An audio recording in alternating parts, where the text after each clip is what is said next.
incredible shot. Take a look at this. Senate Democrats are still on the floor. They've been there all night, mounting an opposition through the night to protest Education Secretary nominee Betsy DeVos. Her confirmation vote expected around noon today. Senators Chuck Schumer, Kamala Harris, and Cory Booker spoke out yesterday. Look. In my mind, she is the least qualified nominee in a historically unqualified cabinet. DeVos's agenda means fewer teachers and resources and worse schools. In opposition to this nomination,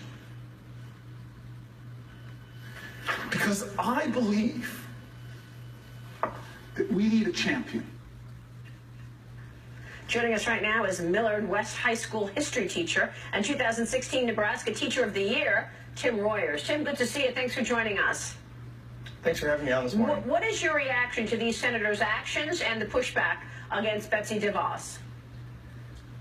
We're just really happy that we have a voice on Capitol Hill speaking for all of the efforts around the country by teachers to try and oppose her confirmation as Secretary of Education.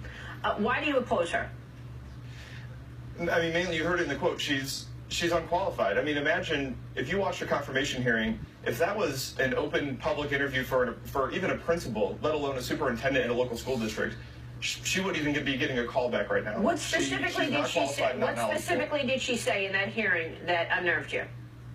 It was a number of different questions. Her lack of understanding about federal law, and I mean, with IDEA in particular, with constantly deferring to the question, saying that that's up to the states. This is a role that's, you need somebody who's in the weeds and knows education law and education policy. This is not, Betsy DeVos is incredibly passionate about education. I don't think anybody's going to deny that, and that would suit her well in an elected capacity, advocating from Congress or from a state house. But she lacks the education. She has no degree in education. She's never worked in education. And so as teachers, we need confidence that the person that's leading federal initiatives has the knowledge and expertise and knows what it's like to be in the classroom, so that way when they roll out something, that they know with confidence that it'll be positively received with us down in the trenches. Do you worry that she's going to mess around with teachers' unions' tenure and what the unions want for the rest of their lives? I mean, tenure varies from state to state. I don't have tenure. I have the mandatory right to a hearing if I try to be dismissed. That's a state level issue. My greater concern is the fact that federal funding and federal programs target some of our most and support some of our most vulnerable students in poverty, students with special needs. My fear is the kids that need those resources the most are no longer going to get them if she's Secretary of Education.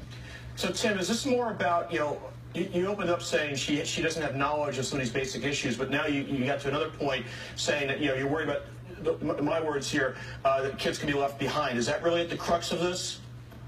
Yeah, absolutely. That's where the inexperience is the most dangerous. I mean, even if she has the best of intentions, if you don't really know the nuances of public education in this country, the unintended consequences can be devastating. Like what? Give me one nuance. Well, one of the things that she's constantly said in pushback to critics is that she's not going to mandate anything about school choice. But the reality is, even though federal money only accounts for 9% of money on education, school districts chase those dollars. School districts run on really lean budgets. I mean, my district, since 2010, we've cut 40 teachers, even though we've added over 1,000 kids to our population. So if they have any kind of block grant program, that could unfortunately push districts down an avenue that's not educationally sound for kids. Tim, congratulations, first of all, on your honor. I just want to quickly say we have increased education spending in the last generation by 3 times. We have the lowest student-to-teacher ratio we've ever had in our history, yet we still rank decisively low when compared to other developed countries in our education system. So I would, just for the benefit of the students of this country, not the unions, suggest to you, in areas like New York and New Jersey, where I've spent a lot of my time, public schools often fail and students get hurt. So there needs to be alternative choices for those students. There's a couple things I want to say here. First of all, this is not a union issue. First, there was a protest in Scottsbluff, Nebraska this weekend. If you want to tell me that that's hardcore union funding the opposition to her. Why are we so low on the list then? Why are we so low on the list in terms of education? What's the answer? Actually, I'm really glad you asked that question. If you actually look at the breakdown of PISA scores, which is the international assessment that we use to compare ourselves to other countries, if you actually look at the breakdown based on the percentage of students that are living in poverty in those school districts, if you only look at schools, that have 50% or fewer of their kids that are in poverty, we go from mid-20s on the rankings up to the mid-teens. And if you only look at schools that have students in poverty that's 10% or fewer, we're top 3 in the world. So it is not an issue of our schools. It is an issue of socioeconomic conditions that schools bring to the table. And I know that you mentioned that, you know, we've continued to increase education funding, but you need to ask yourself this question: do we expect the same of our schools now that we did a generation ago? And the answer is no, because we expect schools to offer a diverse option for students to graduate. In my school district, we have academy programs that give kids a full year's head start in college.